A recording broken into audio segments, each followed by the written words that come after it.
Por que será que você gosta tanto de produções baseadas em crimes reais, hein? What are you doing there?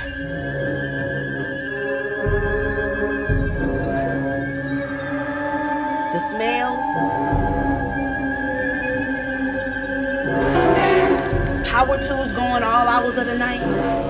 Meu nome é Pedro Miranda e hoje vamos saber como a psicologia explica o sucesso de audiência de séries como Dahmer, um canibal americano, da Netflix. Só para dar aquela contextualizada, Jeffrey Dahmer foi um serial killer norte-americano que ganhou manchetes pelo mundo pela quantidade de mortes e pela maneira como assassinava as vítimas dele. Dahmer matou 17 pessoas, especificamente homens, em maioria negros e gays, com requintes de crueldade como estupro, necrofilia e canibalismo. Chocante, né? Para algumas pessoas sim, para outras nem tanto. Lançada há menos de um mês, a produção já acumula mais de 300 horas assistidas e já entrou no top 10 de séries mais consumidas da Netflix. Segundo a plataforma, mais de 50 milhões de casas ao redor do mundo já assistiram Dahmer. E esse volume todo acendeu um alerta. O psicólogo clínico e doutor em neuropsiquiatria Igor Lemos contou pra gente alguns motivos que fazem as séries do gênero True Crimes terem tantos consumidores. E olha, um deles tem a ver com a nossa infância e produções que nos fizeram habituar com a violência e sentir a adrenalina. Então, assistir séries que têm esse tipo de conteúdo geram automaticamente no nosso cérebro a ativação de uma área chamada de área de recompensa. Então, todos nós temos, né, quando a gente realiza alguma coisa que a gente entende que é mais intenso, gera uma associação. Assistir uma série gera tensão, gera angústia, você fica vidrado naquilo ali, então também libera dopamina. E as pessoas, né, a cultura que a gente tem no mundo é uma cultura que busca sentir adrenalina. É quase como que uma forma de você anestesiar algumas questões tuas do dia a dia com uma coisa que é intensa. Outro ponto que Igor ressalta são os chamados mecanismos primitivos do cérebro, o de sobrevivência. Séries baseadas desse tipo nos fazem buscar entender as motivações para que pessoas tenham atitudes cruéis e desumanas, ou mesmo imaginar por qual motivo aquelas vítimas não conseguiram sobreviver. Porque desde a época da pré-história, a gente tem um mecanismo de sobrevivência ativado o tempo inteiro. O outro está morto, eu não. Não é que você deseja a morte do outro, é que você está tendo aquele choque de realidade de a vida é finita, não aconteceu comigo, poderia ter acontecido comigo, e isso também atrai as pessoas.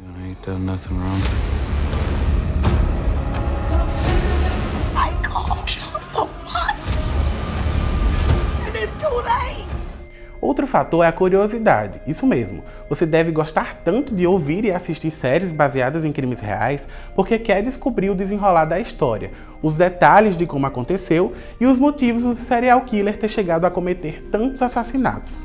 E ao longo de produções do tipo, nós experimentamos sensações como nojo, receio, torcida, desespero, tristeza e principalmente medo. Em Dahmer, vemos cenas da rotina que o criminoso tinha ainda na infância, de dissecar animais como aves e sapos com o pai, o que provavelmente facilitou ali a manipulação dos corpos das vítimas quando ele cresceu. Outra justificativa é que o ser humano, de modo mais inconsciente, também é formado por um lado mais sombrio e maldoso. É estranho parar para pensar nisso, mas algumas pessoas sentem prazer em ver cenas macabras que envolvem o sofrimento de seres vivos, seja de humanos ou animais. Ninguém é 100%, entre aspas, né? Luz, por assim dizer, bondade, nem é 100% maldade. Então, a gente também se conecta a um lado que não é só instintivo, mas um lado mais sombrio, menos trabalhado, uma coisa mais instintiva.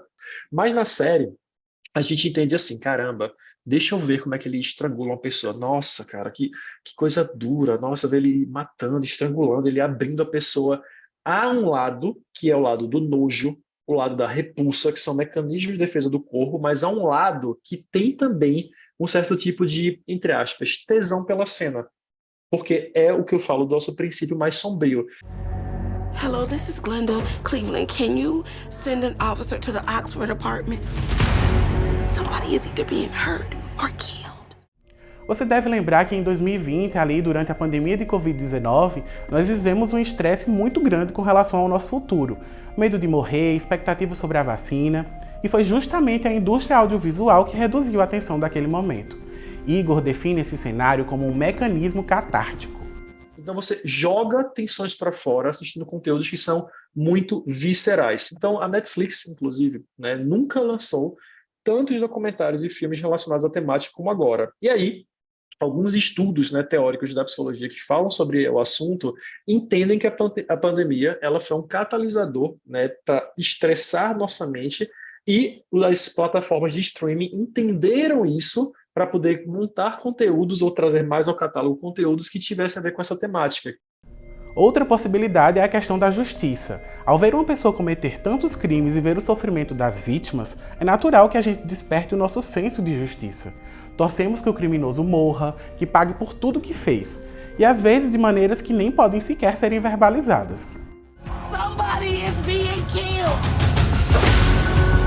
It's like our people don't count, no matter what we do.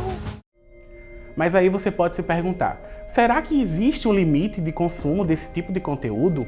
A resposta é sim. Igor separou 3 pontos que as pessoas devem ficar atentas. Como tudo na vida, o exagero ele é péssimo. Consumo de séries, qualquer uma que seja, mas especialmente essa de forma excessiva, leva a um mecanismo chamado dessensibilização. Não quer dizer que a pessoa se torne malvada, ela se habitua, que a pessoa tem que ver conteúdos cada vez mais pesados para ter o mesmo prazer que com muito menos ela tinha anteriormente. Outro ponto é a questão dos gatilhos. Nem todas as pessoas têm capacidade e equilíbrio emocional para consumir séries como Dahmer, pois as cenas podem despertar sentimentos diferentes e causar sofrimento. I know, but nobody heard me. Pegou as dicas? O Estadão Explica Saúde vai ficando por aqui. Para acompanhar mais informações, você sabe, basta acessar os canais oficiais do Estadão. Tchau, tchau e até mais.